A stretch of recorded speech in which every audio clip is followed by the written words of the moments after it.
Welcome সবাইকে আমার একটা নতুন ব্লগে। আজ বুধবার, আজ একটু অন্যরকম রান্না হবে, কারণ আজকেই বাড়িতে দিয়ে গেল একদম জাস্ট পুকুর থেকে ধরে আনা কই মাছ। দেখেই বুঝতে পারছেন কতটা জ্যান্ত।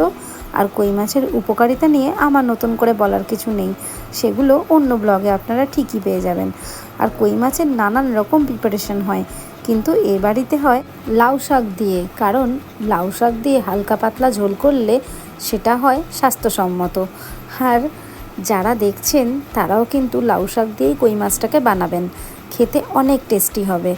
আর এই মাছটা যেটা এত সুন্দর করে পরিষ্কার করা হচ্ছে সেটা হলো ফলই মাছ, বা অনেকের কাছে ফলি মাছ।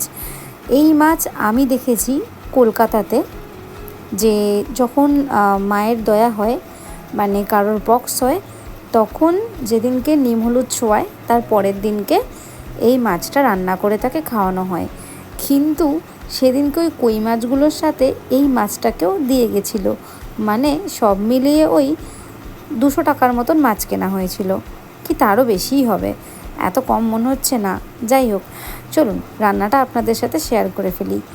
মাছটাকে ভালোভাবে ধোয়ার পরে হলুদ তাড়াতাড়ি দিয়ে দিতে হবে, কারণ হলুদ কিন্তু অ্যান্টিসেপটিক কাজ করে। আর সাথে নুন মাখিয়ে বেশ কিছুক্ষণ রেখে দিতে হবে। এই সহজ কাজটা আমিই করে ফেললাম। তারপরে নুন হলুদ মাখানো মাছটাকে কড়াইতে সুন্দর করে সাবধানতার সাথে ছেড়ে দিতে হবে। আর ফলই মাছ কিন্তু প্রচণ্ড ফাটে, এটাকে মাথায় রাখবেন যাতে তেল ছিটকে আপনার প্রবলেম না হয়।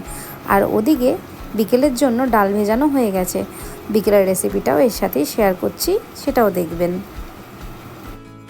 তাহলে মাছগুলোকে এভাবে সুন্দর করে ভেজে নিয়ে তারপরে কিন্তু হালকা করে একটা ঝোল করা হলো, খেতে সত্যিই অসাধারণ। পরের দিন না হয় এর রেসিপি পুরো শেয়ার করব। আজ তাহলে চলে গেলাম সরাসরি বিকেলবেলাতে। এরকমভাবে ছোলার ডালের একটা পুর বানিয়ে আটার মধ্যে ভালো করে দিয়ে দিতে হবে। এটার নাম কিন্তু ডাল পুরি। এর রেসিপিটা আপনাদের সাথে এখনও আমি শেয়ার করিনি, পরে কোনো একদিন করব। তারপরে এটাকে সুন্দর করে বেলে নিয়ে ঘি দিয়ে ভাজতে হবে। এর কোনো মানে নেই ঘি দিয়েই ভাজতে হবে, সেদিনকে ঘি দিয়ে ভাজা হয়েছিল, তাছাড়া কিন্তু সাদা তেল দিয়েই ভাজা হয়ে থাকে। আর খেতে ভীষণ টেস্টি হয়, যার স্বাদ আমি বলতে পারবো না, খেয়েই দেখতে হবে, মানে আপনাদের রেসিপি দেখে বানিয়ে দেখতে হবে। তাহলে রাতের ডিনারটা আমরা এত সুন্দর একটা রেসিপি দিয়ে শেষ করলাম, কিন্তু এটার সাথে তো কিছু একটা খেতে হবে, তাই না? তার জন্য আমি বসিয়ে দিয়েছিলাম আলু ভাজা। যাই হোক, আমার ভিডিওটা যদি ভালো লেগে থাকে তাহলে সাবস্ক্রাইব করতে কিন্তু একদম ভুলবেন না। আর রান্নাটা করে আমাকে কমেন্ট বক্সে জানাবেন। সবাই সুস্থ থাকবেন, ভালো থাকবেন, টাটা।